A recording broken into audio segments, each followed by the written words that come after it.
Today, got a squad of Stormtroopers, the Empire's ultimate fighting force, going up against a horde of Xenomorphs, the galaxy's ultimate predator. Who comes out on top? Let's find out. Eyes up.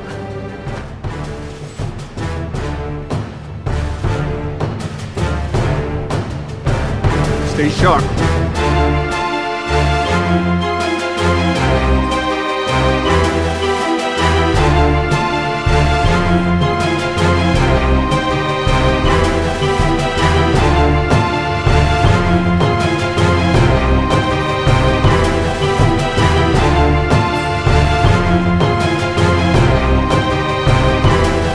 Stay down.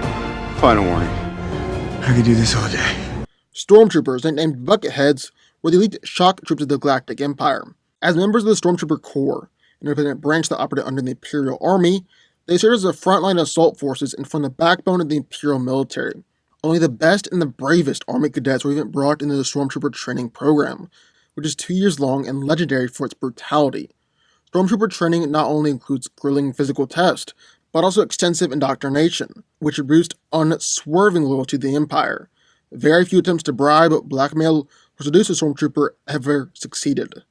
After all this training, Stormtrooper recruits should be in peak physical condition, rushing to fight and die on the battlefield. Their body armor is able to stand and actually ricochet blaster bolts, which send explosions, and knives and spears are completely useless against the armor. It's also able to control the temperature inside the armor, its own oxygen supply, and a Stormtrooper's helmet is equipped with thermal vision, magnifying vision, and sensors to scan for enemies. Their E-11 blaster is one of the most powerful blasters in the galaxy. At its highest setting, is able to vaporize any material short of reinforced carbon fiber durasteel. It's also equipped with semi-automatic or fully automatic firing rates, can shoot out darts, grenades, or flares, along with the laser bolts, and an enhanced scope for dark or smoky conditions. They also carry thermal detonators, grappling hooks, comm links, and handcuffs to restrain criminals. Now, while Stormtroopers might get a bad rap, being useless and being terrible shots, they've been noticed some of the best shots in the galaxy, are able to fight against other skilled and trained fighters for hours at a time, and just one squad of highly trained soldiers is enough to take down whole armies of rebels. So, that's what we got in one corner, the Empire's most elite fighting force, the Stormtroopers. But, enter the ring, the other corner, sci-fi's most dangerous aliens, the Xenomorphs. Aliens, or Xenomorphs as they are formerly known, are living, breathing weapons with absolute adaptability, no fear and no mercy. They will destroy anything that attacks them. With their acidic blood, tongues with teeth, and tails that can kill, Xenomorphs are one of sci-fi's most feared alien species. The Xenomorph warrior is a result of a facehugger attaching itself to a human host. It is therefore the most common variant of the Xenomorph race. That is what we'll be using in this fight today. Xenomorphs are much stronger and more durable than humans, despite their skeletal exterior. They're able to easily carry fully grown men, smash through steel grates with little effort, and are durable enough to take military-grade machine gun fire or shotgun blast, even massive explosions. It's even shown that Xenomorphs are able to contend with predators on a purely physical basis. Xenomorphs are notoriously quick, have incredible reflexes, and have no problem maneuvering in tight spaces. Aliens are so fast, they even able to dodge bullets and machine gun fire. Xenomorphs are also incredibly gifted wall climbers, as they dig into the surface with their claws, find handholds, or even have some sort of adhesive similar to geckos and lizards. They're notorious for their twin set of jaws, as they have a smaller set of jaws attached to essentially a piston-like tongue that's capable of easily punching through human skulls and even body armor. Xenomorphs have a semi-dexterous tail that push on the grass prey and hold them down, use them as spears or flails, and even impale people.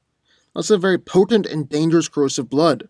When injured, the blood's been shown to burn through pretty much anything in its path, but it doesn't hurt the Xenomorph itself.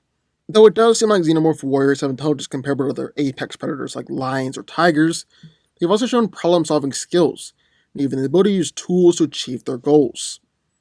So who wins? Well, let's break it down. Now, Stormtroopers vs. Xenomorphs are one of the most iconic fights in all of sci-fi, and I can definitely see why. It's a remarkably close fight and a real difficult one to decide.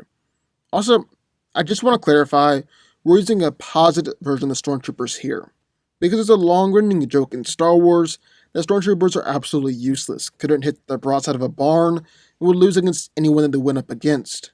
When it comes to the Disney canon, that is kinda true, especially how they're treated in Rebels TV show, during the Battle of Endor. But including Star Wars Legends in the extended universe, well, that really ups the Stormtroopers and truly makes them an elite and dangerous fighting force. They definitely shouldn't be taken lightly in this fight. I mean, you look at the training that they had to go through just to become Stormtroopers. So just to qualify for the Stormtrooper training program, they had to be the best in the Imperial Army, which means they'd already gone through a full year training that included hand-to-hand fighting, airdrops, blaster training, and more, all in a variety of different worlds. After they were chosen, they had to go through an additional 2 years of training that was legendary for its severity and brutality. They trained on the planet of Karita, which is a planet of high gravity, in order to toughen up the muscles of the potential Stormtroopers, carried Arctic wastelands, trackless rainforest, splintered mountains, and searing deserts, all filled with dangerous beasts and venomous reptiles. The planet even has combat arachnids so dangerous that Jabba the Hutt actually purchased a few in order to battle against his pet Rancor. They went through free solo rock climbing, live fire exercises. The instructors literally could not give two Fs if cadets died during training. They wouldn't help anyone struggling or allow anyone else to help them either. The trainees either passed all of the exercises or they died trying. This went on for 2 straight years. The training also put them into peak physical condition, possibly put them into superhuman range. It was said that the ability to do the work of 10 binary load lifters. Now, this is obviously hyperbole. Load lifters can easily lift several tons without any strain. They're able to walk through hundreds of miles of wasteland without pause, exert themselves for hours at a time, without fighting or physical labor, and the trainees weren't even allowed to enter the program unless their genetics were at bare minimum equivalent to the physicals of the Camino-grown clones. And all this is referring to their training, not even mentioning everything they've done and accomplished once they're out in the field. I mean, just a platoon of stormtroopers, so about 30-40 soldiers, were ambushed and pinned down by hundreds of Wookiees. Still managed to fight them all off and win the battle. Now, one of the biggest things you can rag on the Stormtroopers for is the fact that they're terrible shots. I mean, I've never heard their aim compared to a drunk, blind person who's never held a gun before. However, I really don't think they're anywhere near that bad. In fact, Obi-Wan Kenobi seems to consider them some of the best shots in the whole galaxy, considering they said Stormtroopers were much better shots than Sand People. And Sand People aren't slouches. It's been hit speeding pod racers before. They've been trained to consistently make hit after hit during their training. This is some exceptionally high showing, as each trooper is required to have this level of accuracy. They will attack people off of swoop bikes, to be able to fly 300 to 400 miles per hour, and a stormtrooper actually saved Luke from being eaten by a Krislaw. Once the Krislaw was only a few centimeters away from Luke's face, the stormtrooper hit 5 shots right at the Krislaw's head. Basically, stormtroopers aim off by more than a few centimeters, and Luke is dead. And I know, stormtroopers have literally been all over the place throughout the movies. But there are several theories about that, ranging from the Force throwing out blaster bolts, to the troopers being ordered not to injure main characters like Luke, Leia, or Han. I don't know, these are just theories, and can't be taken too seriously. But still, the stormtroopers' aim is very different between the Disney canon than the legendary canon. So using a positive version of the characters, that means that they got good enough aim to hit the Xenomorphs. The aliens have also proven to be kinda weak to armored soldiers in the past. So the Stormtroopers definitely have a chance here, despite the fact that they're consistently undersold. But the troopers are going up against Xenomorphs, one of sci-fi's most feared alien species, essentially living, breathing weapons. They've got absolute adaptability, no fear, and no mercy. They're gonna kill and destroy anything that attacks them, or even anything that crosses their path. And despite their more skeletal appearance, Xenomorphs are incredibly strong. They will smash through solid steel. He's lift up and throw around grown men, even men in advanced armor, knock over weaponized mech suits, able to withstand the vacuum of space for a little while, and even their tail is strong to pale straight through armor. And just like their surprising strength, the Xenomorphs also have incredible durable hides and definitely don't go down easy. Shotgun blasts and pulse rifle bullets can be seen ricocheting off their heads and bodies. They will tank military-grade bullet fire. They've also taken huge explosions as well. They're also notorious for their speed, and they've been able to dodge gunfire at close range. Their speed isn't even affected by tight spaces in close quarters. Their bite as well pierce right through skulls and even helmets. Their acidic blood is kinda nice up their sleeve, because whenever they're damaged, it allows them to do more damage in return. They've also been known to explode if they take enough damage, which would send their acidic blood everywhere, meaning they will take out stormtroopers even in their death. They're also surprisingly intelligent, are masters of stealth, will usually attack by using surprise. You can actually say that they display similar cognitive functions to humans. But I think Stormtroopers might have a clear advantage here just with their weapons and tactical and strategic intelligence. For starters, the trusty E11 blasters will injure Xenomorphs.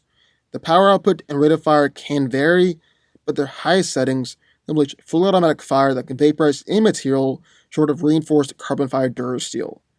Xenomorphs aren't going to withstand that kind of attack, especially since the Marines' most advanced weapons make quick work of a whole lot of aliens. The blasters are also heat-based, designed to cauterize wounds upon impact, so that means that Xenomorphs aren't going to be spraying acidic blood of each hit. They can also throw out their thermal detonators, and those things can cause massive explosions. Xenomorph's also going to struggle to pierce through Stormtrooper's armor with his claws or with his tail. It's just that tough. And their acidic blood won't even be as effective as it usually is, considering that they're able to stand acid that had eaten through half a body of someone who wasn't wearing that armor. Stealth isn't an option either, seeing as their helmet and sensors give them scanning abilities, like giving them enhanced hearing and sight, and even thermal and radar vision. They've also survived surprise attacks before, like when hundreds of Wookiees surrounded them, caught them by surprise, and Stormtroopers were still able to win. So end of the day, who wins? Over using just the Disney canon Stormtroopers, they would get destroyed. And in Rebels, they couldn't even hit someone a few feet away from them as his head was poking out. And come on guys, at this point it's just kinda getting ridiculous. But composite Stormtroopers are a different story. They're much better shots, have gone through extensive military training and physical training, have armor that can help them withstand Xenomorph attacks, and have weapons that can injure the aliens and even cauterize the wounds in the process. They're also not going to be caught by a sneak attack thanks to their trusty helmets, and if they are, well, they defended against them before. Also, I think it's important to remember, Xenomorphs don't have the best track record when going against armored military units with guns. The small group of colonial marines killed dozens of times their number. This was despite the fact that Xenomorphs had the element of surprise, and the marines were completely unprepared. The Stormtroopers could do the exact same thing. And all this isn't even mentioning the fact that they could call on TIE fighters, AT-ATs, AT-STs, speeder bikes, and so much more. Stormtroopers are just way too much, even for a whole Xenomorph horde. The Stormtroopers win.